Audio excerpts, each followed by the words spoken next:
This is an incredible moment in our sport. At the close of World War II, America's greatest generation came home to booming times. And all across the country, men and women spent their weekends racing. One of those racers was a Daytona Beach auto mechanic, Bill France. In 1947, France gathered racing promoters from around the East to the Streamline Hotel in Daytona to organize their sport. The result? The formation of Nascar, the National Association of Stock Car Auto Racing. Just 18 months later, NASCAR held its first Grand National event in Charlotte, North Carolina, and the sport's been going forward at 200 miles per hour ever since. The 1950s were mostly spent on dirt tracks, from the Carolinas to Canada, making superstars of Georgia's Tim Flock and three-time champion Lee Petty. He didn't care about the trophy. Trophy didn't mean anything. You couldn't buy groceries with a trophy, but you could buy them with a check you won. The decade closed by moving the sport off of the beach and onto the glistening new Daytona International Speedway.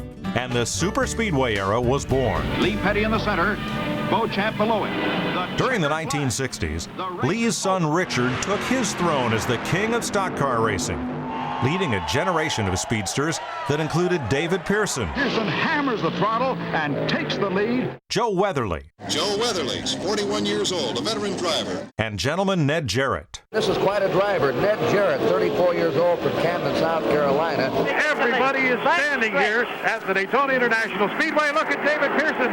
He has moved closer. Can he do it? In the 1970s, Pearson and Petty electrified the sport with the greatest rivalry in American racing history. And Richard Petty and Pearson go high. Pearson now has the lead. Petty tries to go back down on the inside as they come out of the fourth turn. They only have about 750 yards to go. Oh! It's a straightaway. They did hit. Oh! He smashed into the wall. Will he come across the start-finish line? He's going to win the race. He's going to win it spinning. No, he did not make it. The King and the Silver Fox did battle during perhaps the most important decade of NASCAR's development. Petty works Pearson over through every turn and still can't get around him. The schedule was pared down to weekends only. R.J. Reynolds Tobacco supplied financial and promotional support, and Bill France handed over the keys to the kingdom to Bill Jr. And Dale Earnhardt is going to win the Trans-South 500, his second win. Over the next 10 years, NASCAR moved from its regional roots into a national institution, thanks to the arrival of Darrell Waltrip, Awesome Bill Elliott, and the Intimidator, Dale Earnhardt. Dale Earnhardt comes down and will take his 10th career victory at Talladega. Behind the strength of Earnhardt's success, stock car racing became front-page news in America. And during the 90s, the Man in Black was joined by Rainbow Warrior Jeff Gordon, ushering in a newer, younger fan base with roots from Indiana to California. The greatest day of my life. I don't know what to say. I mean, you know, it's a wonderful feeling. Brand new speedways in Texas, Las Vegas, and Los Angeles helped pave NASCAR's way west. With the new millennium came new frontiers, international television coverage, an influx of fresh new driving talent, as well as new safety standards, new car manufacturers, and a brand new title sponsor for NASCAR's premier series, the NASCAR Nextel Cup Series. But through it all, the driving force behind NASCAR has stayed the same. Great fans, great drivers, and above all, great racing. From Petty to Earnhardt to Gordon and beyond.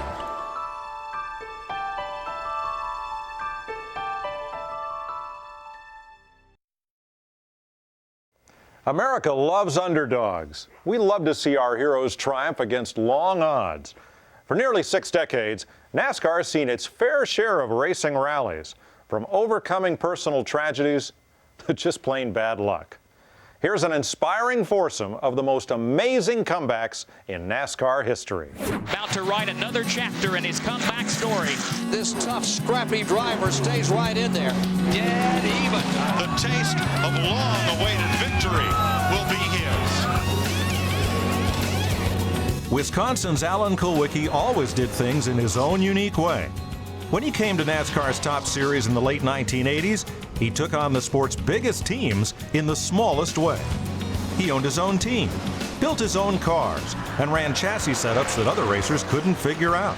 You're familiar with the expression mule-headed? Alan was mule-headed. Alan Kulwicki gets spun around, made some contact with Chad Little coming into the corner. A lot of damage to the Hooters Ford. With 6 races remaining in 1992, Kulwicki sat 4th in the championship standings, a staggering 278 points from the top spot. But as the races clicked away, Kulwicki chipped away with his number 7 Ford Underbird. We ran a race in Wilkesboro earlier in that year, and the T had come off Thunderbird, and it was Underbird. So we asked Ford if we could come to Atlanta with the Thunderbird car, and that was pretty special. By the season's final race, Kulwicki had come to striking distance of both Bill Elliott and Davey Allison. You ain't gonna believe it, folks. 11 car blew up.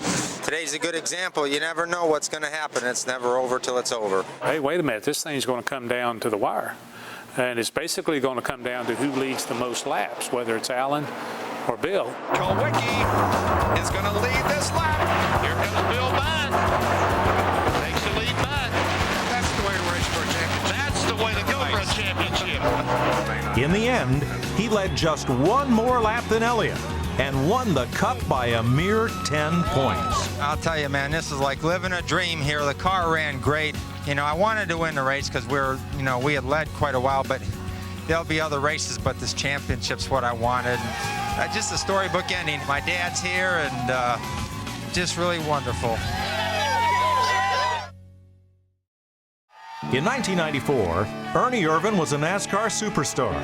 He was already a Daytona 500 champion and was now behind the wheel of the famous number 28 Texaco Havoline Ford. Here comes Ernie. Ernie to the inside. He's got second. Now sets his sights on Dale Earnhardt. Entering the season's second half, Irvan was in a dogfight with Dale Earnhardt for the championship. But his title run ended during a practice session at Michigan International Speedway. We went out early that morning and we were going to run a 10-lap run, and on lap 10 they didn't come in. The head injury was in itself massive. And I guess somebody in the room had asked, well, what are his chances? And I remember Dr. Farhat saying that if he lives through the night, he'll have a 5 to 10% chance of making it. Ernie survived thanks to the Speedway safety crews, but suffered serious head injuries. I never had any point that I didn't think I was going to get back in the car. Over the following months, Irvan fought back like a true racer. By the summer of 1995, Ernie was back at the track, and by October, back in a race car. When I saw him the first time with the patch over his eye and this and that, and I went, you gotta be kidding, this guy's gonna drive a race car? He drove his first race with an eye patch. I was still like, there's no way he can do this. Some thought he had rushed his return, but Irvan answered with a 6th place finish and returned to race full-time the following season. Ernie Irvan battled back. He's now a quarter mile from capping off that comeback. The fans going wild. Ernie Irvan, he's back in victory lane. On July 14th, 1996, Ernie Irvan won in New Hampshire, less than 2 years after a wreck that nearly claimed his life. You know, it's great what we've been able to do. Our team's really worked real hard. We struggled at the beginning of the year. It's amazing that we made it back to victory lane. Ernie Irvan is going to win the Miller 400 at the Michigan Speedway, a popular victory coming at the track where he was so critically injured some years ago. It was like an exclamation mark at the end of a long journey. To see a person come from what he went to get back to victory lane was really neat. God gave me the talent to be able to drive a race car, and he also gave it where I could actually do it again. There are many legends surrounding the life and career of Dale Earnhardt, but none can compare with his abilities on NASCAR's largest and fastest superspeedways. His mastery of drafting at Daytona and Talladega led many to believe that Dale could actually see the air. The Intimidator always denied that, but October 15th, 2000 proved that Earnhardt was in a class of his own. With 3 laps to go, The number 3 Chevy was stuck in a traffic jam, sitting 18th and out of contention for the win. That's when the king of restrictor plate racing went to work. Using every inch of the giant speedway, he and Kenny Wallace passed cars in bunches. And by the time the white flag was shown, Earnhardt was racing at the point.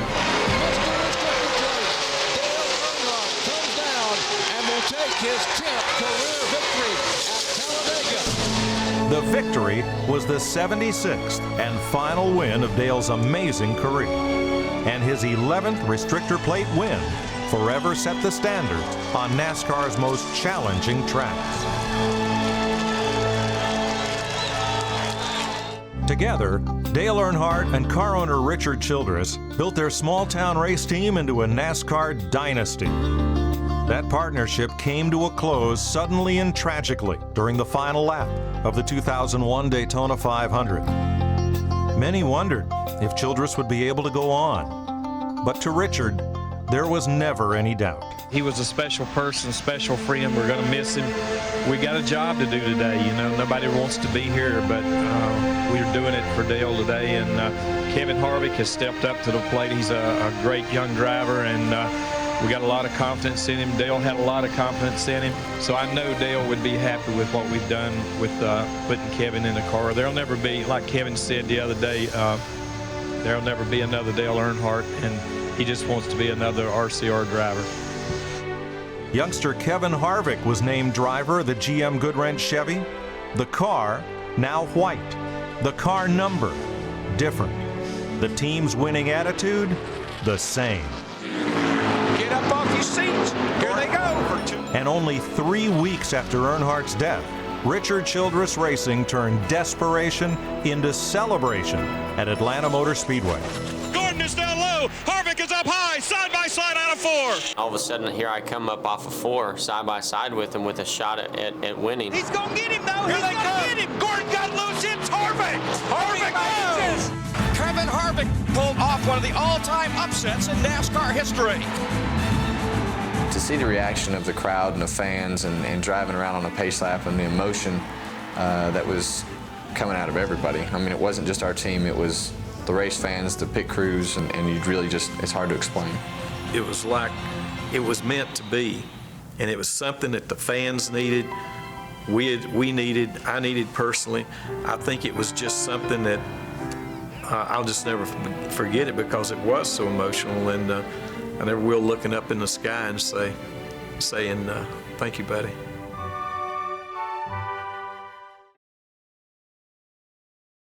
NASCAR races are high-speed marathons. Over 500 miles, it takes strategy, engineering, and keeping pace with changing track conditions. But when the white flag comes out signaling 1 lap to go, all that strategy goes right out the window. The race to the checkered flag comes down to the men behind the wheel and good old-fashioned desire. Like these, 5 of the most fantastic finishes in NASCAR history.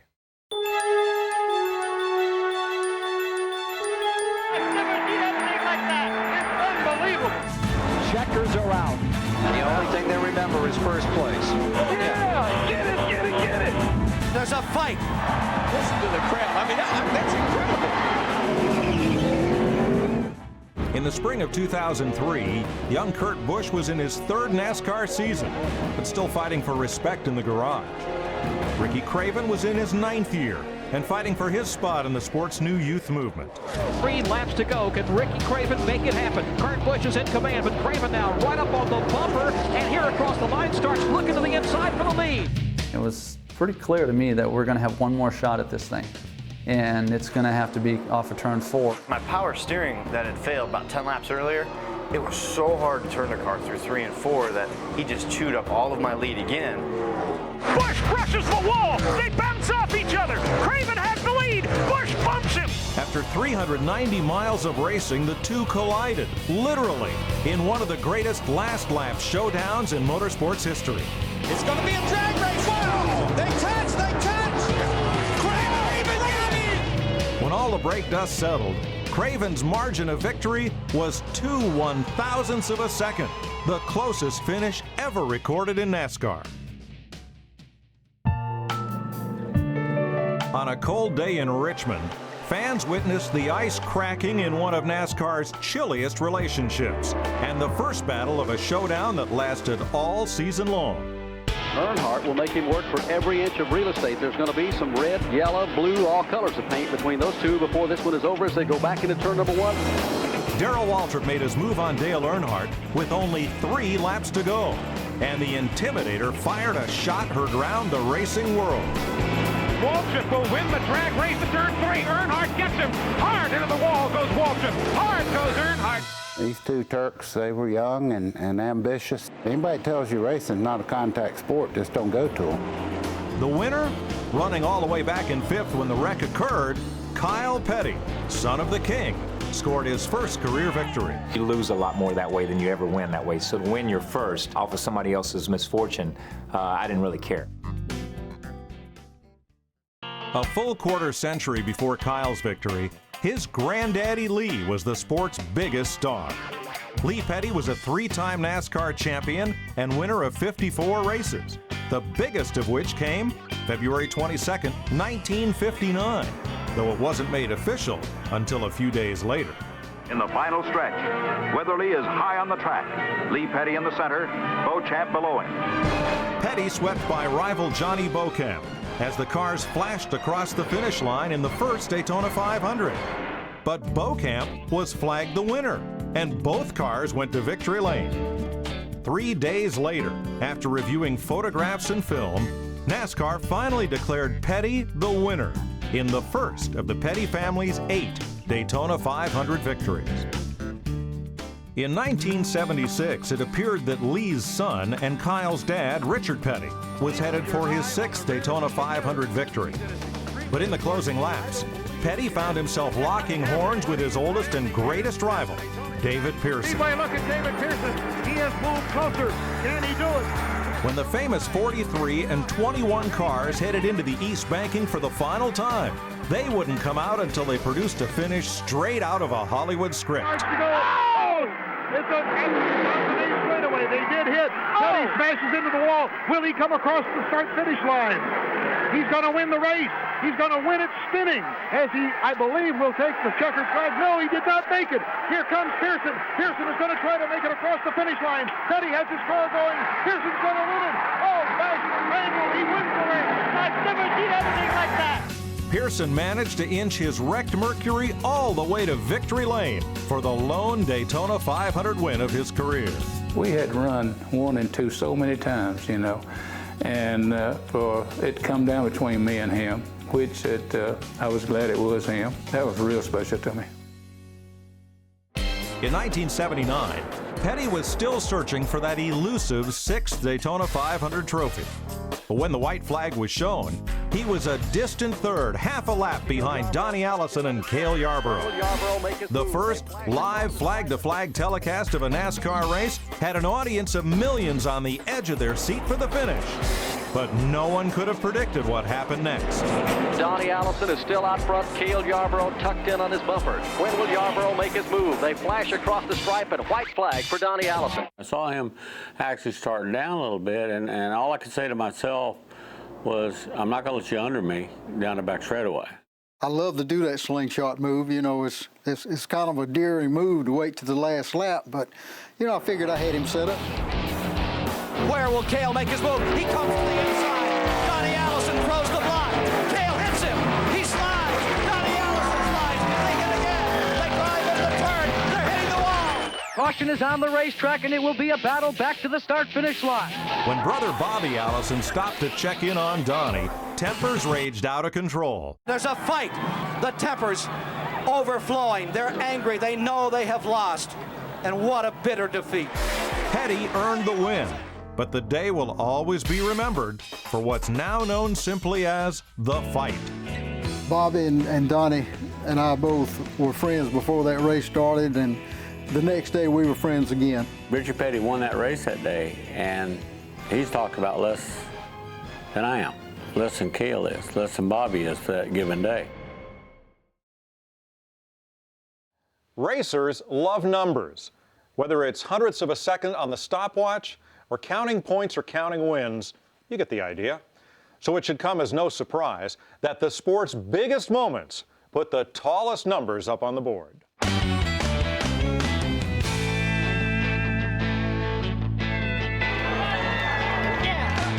they come. Door handle to door handle. Bill Elliott is racing into the record books. Earnhardt holds him off.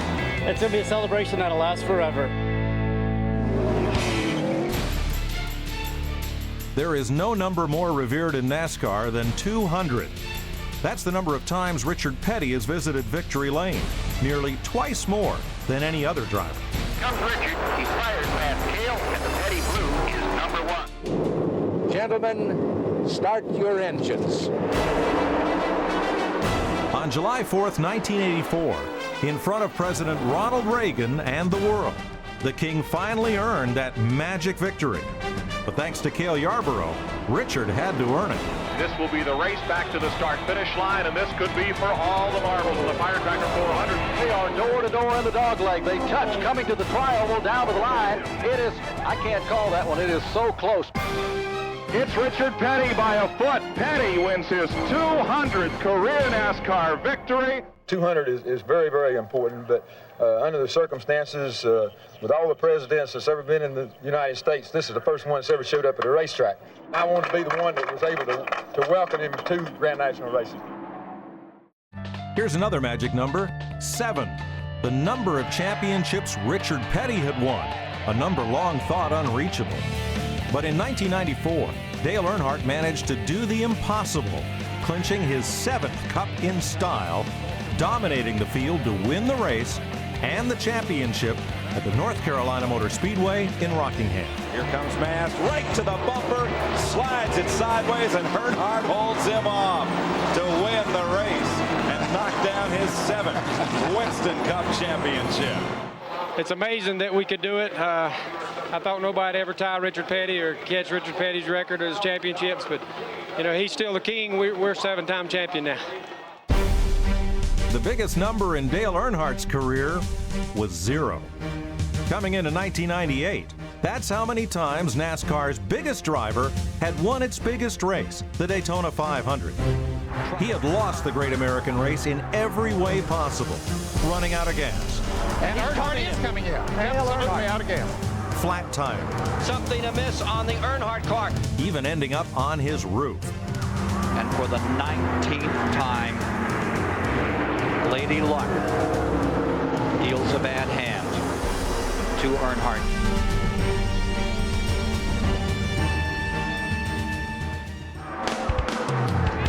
But on February 15th, he grabbed that monkey and finally hurled it straight off his back. This could be the Daytona 500.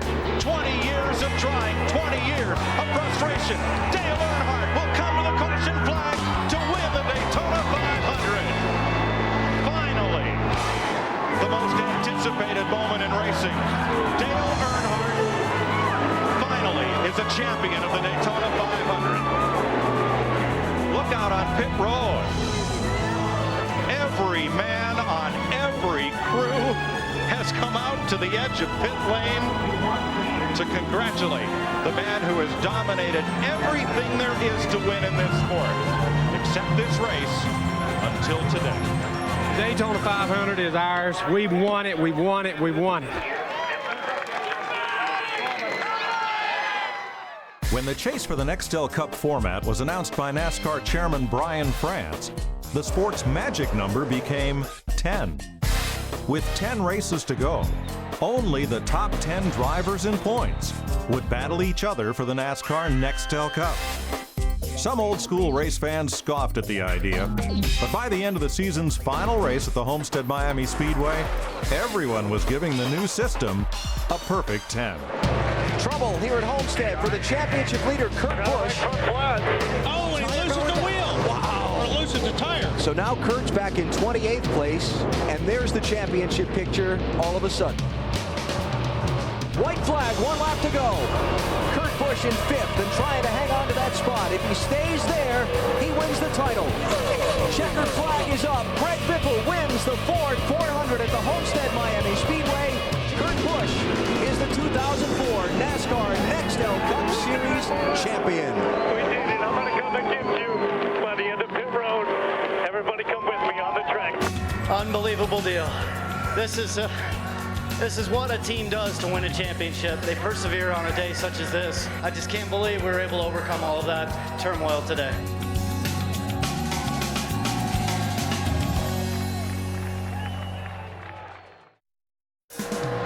But there is no number more attractive to a driver's ear than 1 million, especially with a dollar sign in front of it.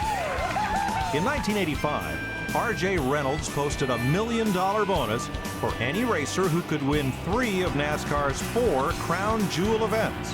After winning the Daytona 500 and the Winston 500 at Talladega, Awesome Bill Elliott came to Darlington, South Carolina with one last shot at the greatest single payday in NASCAR history.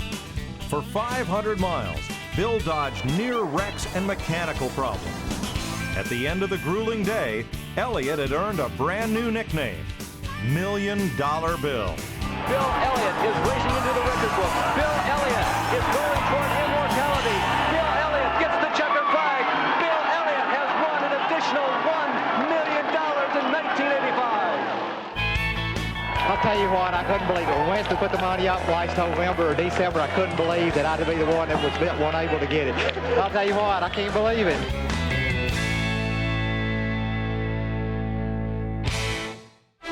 So what will be the next great moment in NASCAR history? Where will we see the next fantastic finish? Or be inspired by the next amazing comeback? There's only one way to find out. Keep on racing, and you keep watching, as America's #1 motorsport keeps rolling along. For Prilosec OTC, NASCAR, and NASCAR Images, I'm Mike Joy.